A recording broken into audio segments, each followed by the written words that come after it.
RSS এর কথায় BJP তৈরি করেছিল তৃণমূলকে, মনে আছে কিনা? পশ্চিমবাংলায় তৃণমূলের হাত ধরে বিজেপি এসেছিল। আরএসএস এর কথায় বিজেপি কাজ করে ডাইরেক্টলি, আরএসএস এর কথায় তৃণমূল কাজ করে একই রকম ভাবে ইনডাইরেক্টলি। একজন সরাসরি, একজন ঘুরিয়ে পেঁচিয়ে, দুজনে মিলিয়ে আমাদের বাংলা এবং দেশ 12টা বাজাবার ব্যবস্থা করছে।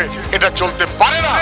যত মসজিদ মসজিদ কথা বাড়বে, তত মন্দির মন্দির কথা বাড়বে। এটা যার যার ব্যক্তিগত। আমাদের মানুষেরা মন্দির করেছেন, মসজিদ করেছেন, বিশ্বাস থেকে করেছেন।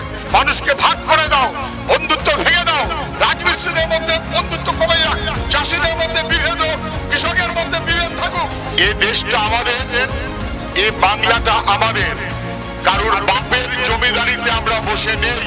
এই বাংলাকে রক্ষা করা, তাকে ধ্বংস যারা করতে চায় তাদের বিরুদ্ধে লড়াই করে এই বাংলাকে আমাদের রক্ষা করতে হবে।